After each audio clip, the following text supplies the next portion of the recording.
Hello and welcome back to our study of Peninei Halacha, the teachings of Rabbi Eliezer Melamed Shlita.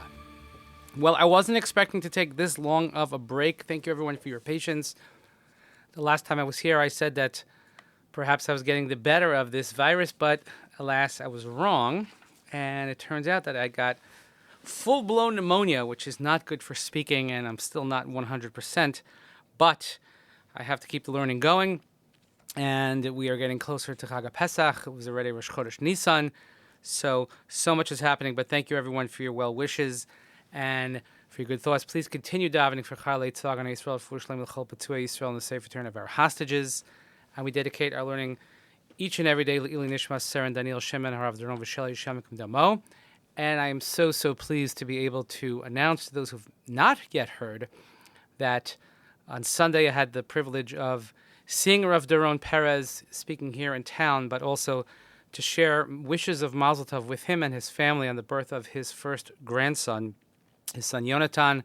Galia had a baby boy named Ori Daniel. Very, very powerful. Rav Doron said that doing the baby naming, which he's done many, but naming that baby was extremely, extremely emotional, as one can only imagine, and we wish their family only tremendous amount of simcha. But he was also here in the capacity of Mizrachi, and I urge everyone to please take 5 minutes and $5 to vote in the WCC election. OIC-MIZRACHI slate number 5. Please do your part. We continue. Halavush haroy l'tefillah pocheach u'shenismal zekano. Amr Chachamim. So Chazal say, pocheach shehu mi shemalbushav eina mechasim es gufo ba'ofen mechubad.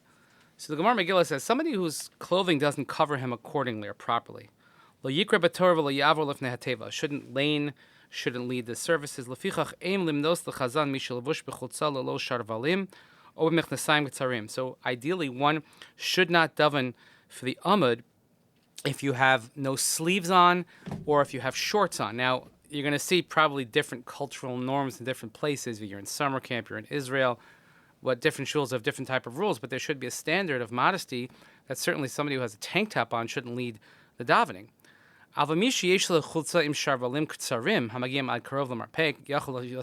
if somebody's wearing short sleeves, like a polo shirt, okay, so you could be a chazan. And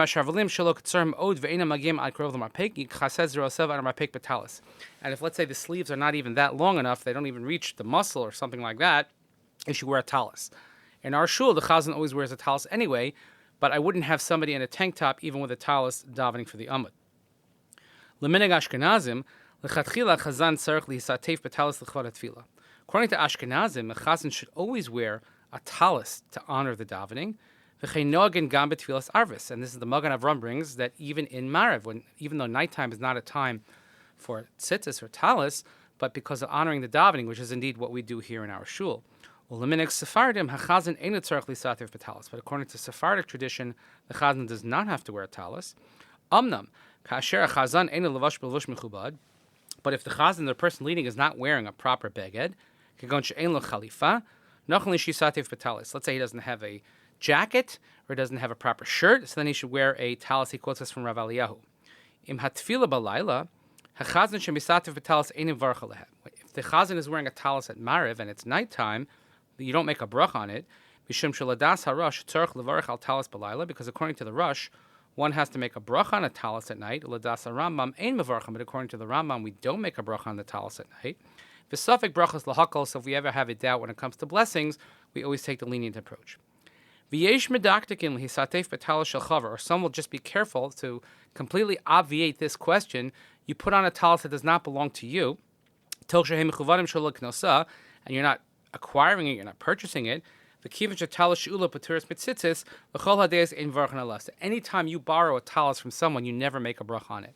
Which is why also some shuls have a custom that one person in the shul owns all the shul talises, because if you're using a shul talis, you don't own it, you'll never have to make a bracha on it. If that doesn't take place, you could argue, well, if I pay membership, that maybe I'm a part owner, and it's something like that. So depending on how far you're willing to go, but generally speaking, when you borrow a talis from someone or use the shul talis, you don't make a bracha on it.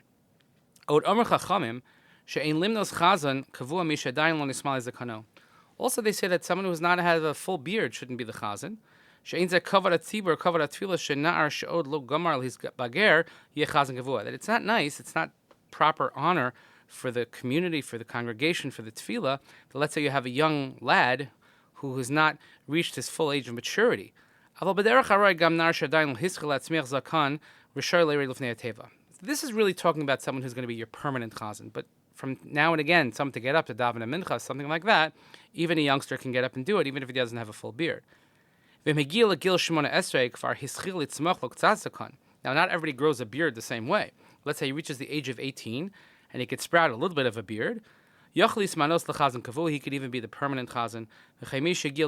Certainly someone who reaches the age of 20. So at 20 years old, even if he doesn't have a beard, you can also be the permanent chazan. Everybody, it's clear that he's an adult. There's no desecration and there's no negativity here as far as the congregation goes and for davening.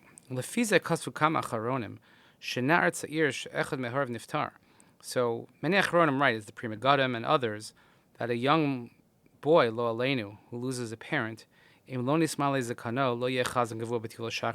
he doesn't have a full beard, he shouldn't lead services regularly for Shachar and Mincha, at least stapek b'miras Kaddish, but rather it's enough to be davening Kaddish. But for Marav, since there's no repetition, then certainly he can. There's a long, long note here, and you can also imagine the sociological impact on this as well. And look, not every young boy wants to daven for the Yomad, but I think that if you have a perspicacious young man who lost a parent and wants to daven for the Yomad and is capable and can do so, I think it's certainly well within the rights of the tzibur to not only allow it, but to encourage it, again, done in a proper and bakavadik way. So thank you so much for waiting up for me. I really appreciate it. We're back. I'm almost back. You can hear my voice still not 100%, but please continue davening for Chayalei Tzvagan Yisrael for Shalom and Chol Petzui Yisrael and the safe return of our hostages. Lili Nishmat, Sarah and Daniel Shimon, Rav Zeron Vashelim, Shem Damo, and please vote OIC-MIZRACHI, slate number 5. Have a great day. We'll see you here next time.